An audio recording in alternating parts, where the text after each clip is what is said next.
Assalamu alaikum. Welcome to Voice of CA Pakistan, and this is the second episode, Redefining Leadership, Women's Empowerment in Shaping Future Businesses. This is your host today, Amara Gondal. I was the one who broke the barrier to become the first chairperson of the Northern Regional Committee of ICAP after contesting first ever elections by the CA women and got, to my surprise as well, highest votes.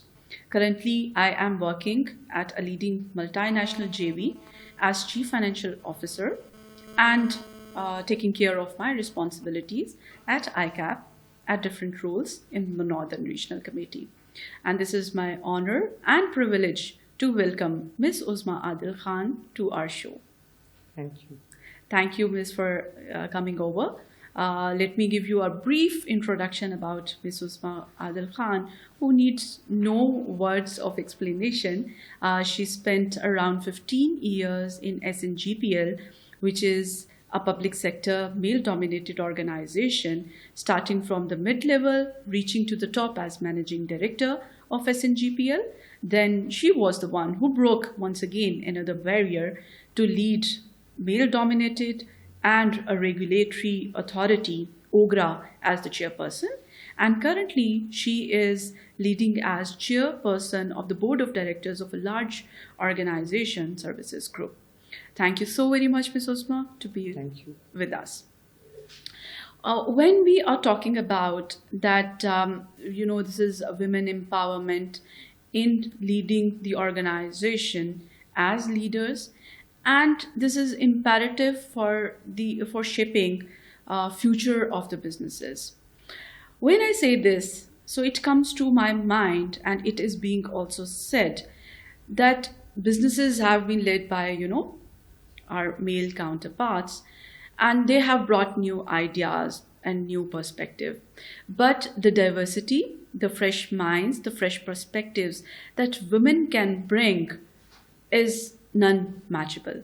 So how do you think that without being judged, how we can bring those fresh ideas which can shape businesses better, who can decide the future of the businesses? And what strategies we can adopt in bringing innovation or shaping the future of the businesses? It's simply the need of the hour. We as a nation need to understand that we have educated, qualified women sitting at home. And I really don't understand, with our economic situation, how will we survive unless we give these women a chance to work and a chance to bring fresh ideas to their mind. We have to harness this energy. It is a huge force which is just being wasted. Very few women are working. It is really the need of the hour that as a nation, as a strategy at the government level, there should be so much encouragement for women workers, and the workplace should be made in such a manner that they can really cater for their basic need. What holds them back? A woman's basic requirement is that her family is taken care of, her children are taken care of. Mostly women don't work because after marriage they have to take care of small children. So if at workplaces you have these daycare centers and all, women will work very easily, they will come and work. And I tell you that they will be able to contribute so much better. Firstly, they are educated. Their minds are not biased. They don't have any preconceived ideas. They will bring fresh ideas. Yeah. And no offense to men. No offense to men. And I'm not trying to say that we have to, compete with the men. We are not competed. We want to be partners. We want to give them strength. In a family, as in a family, a couple is a partner. Parents are your strength. Your siblings are your strength. Similarly, at workplaces, the men and the women need to be each other's strength. None of them should be perceived as a threat to the other. They should be able to come and work. In other countries, there's so many women working. You take example of any developed country, and frankly speaking, it's been 70 years, so we can't really call ourselves developing countries anymore. Yeah. We've developed as much as we wanted to, and we've seen the mess we're in. So economically, we need to be more broad-minded about this. Let the women work. Please let them work. Nothing will go wrong. It will bring stability to your house. It will bring stability to your country. It will also bring stability to this world. That's it. Really, they should be. Definitely, and fresh ideas would be there. You just touched upon that in order for the woman to bring free of mind perspectives to the businesses and to the work, you little touched upon that few of the steps have to be taken care of in order to them to work freely. So this is what we are talking about, when you yourself has reached at the top position, then you are in a better position to advocate for diversity. So when you yourself has reached to a position where you can influence and bring changes, that what steps you can bring to the organization in order to advocate diversity in the organization and bring more women. First of all, the women which you already have, no matter how few they are in the organization, give them exposure, because they're all hardworking women. Give them exposure, and then the comparison will be drawn. It will be seen that they have really delivered. So your hiring policies will start to change, and other organizations will start to copy. It is like a snowball effect. They see that the women are getting exposure, they see how well they've done their homework, or how well and competently they've handled the situation. So they will change their hiring policies. They will really like to bring this diversity in the workplace, because it is really going to create a better atmosphere in every organization. So first of all, give the ladies who are in the organization the support and give them the exposure so that they shine out. And definitely at organizations, we do need some specific policies or Obviously. the environment that are actually catering to our specific needs. So your HR policies, frankly speaking, I think the HR policies all around, even in Pakistani organizations, are not diversity averse.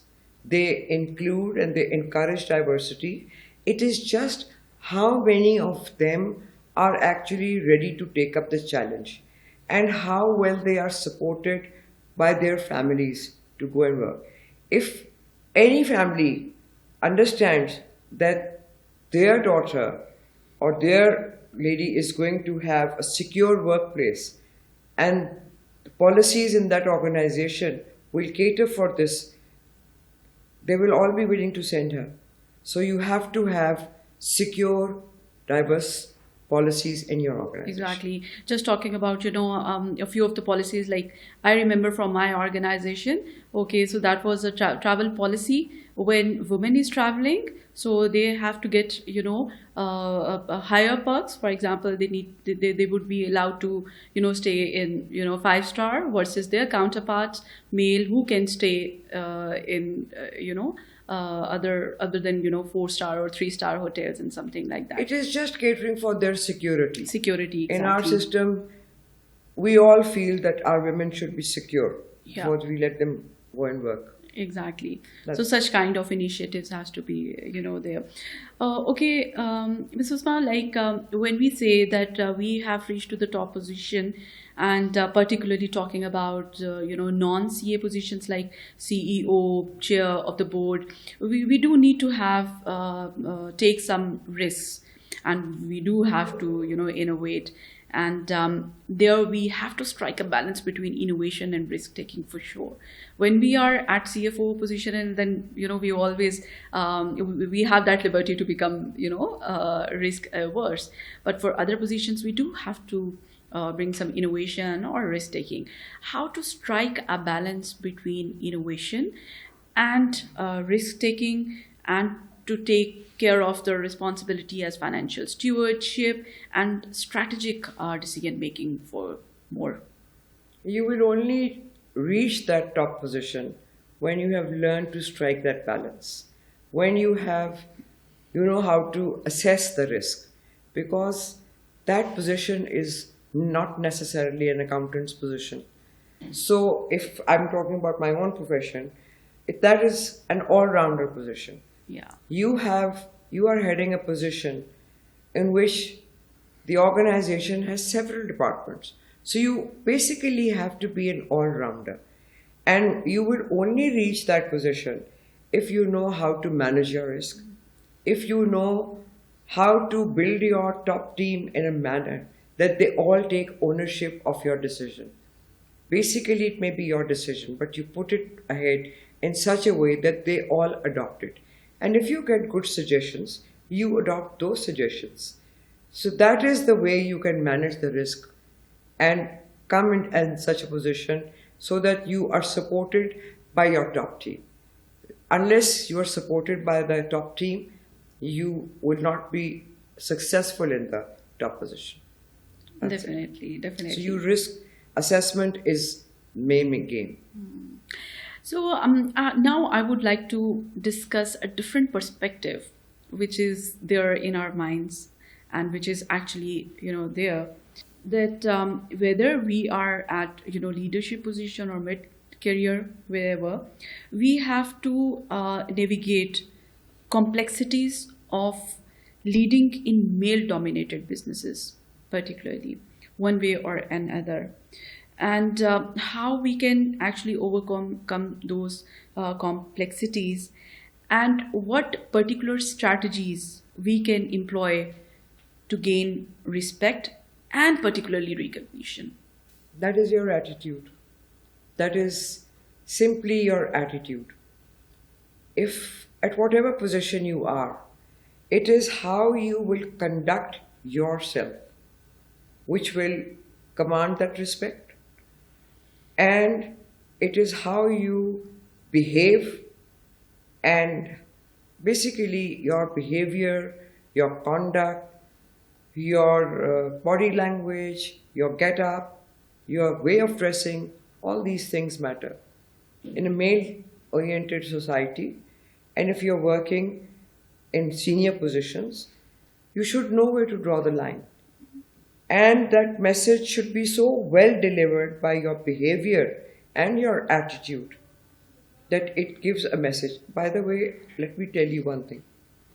Everybody understands. Nobody is a child in those senior positions. They all understand. And they can pick up the message very clear, loud and clear. However, there are some exceptions who even despite getting the message, will try their best to cross the line. In that case, give him an attitude which delivers the message even more loudly. And don't involve yourself in a talk with such people. Don't react. The best tool is ignorance. There is nothing more hurtful than the fact that you ignore a person. Now imagine yourself that if you are in such a situation and you behave as if that person doesn't even exist and you totally ignore him. So that is more effective than what if you get into a spat with him. So your attitude, your behavior speaks louder than words. And simply ignoring them and saying, what a childish comment. I'm telling you, it is a big weapon. And never be defensive at all. No need. You know yourself. Perfect. So now I would like to talk about importance of mentorship and the support system. So what do you think that how important it is in empowering women to reach particularly leadership positions, and what organizations can particularly do to foster these environments, mentorship and a support system? mentorship and a support system is very essential because people look up to role models and they always aspire to reach a certain position.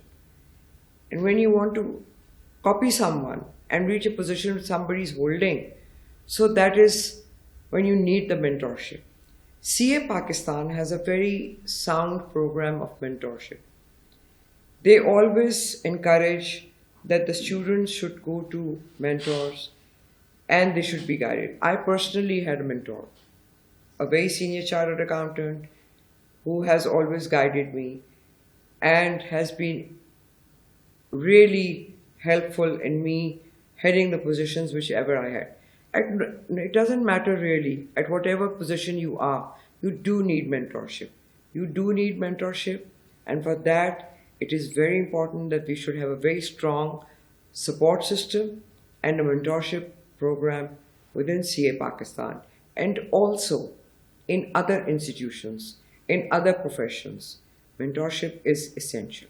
And I thank ICAP, CA Pakistan, for all the mentorship it has given me and which it is imparting to the students or the qualified people now. Thank you.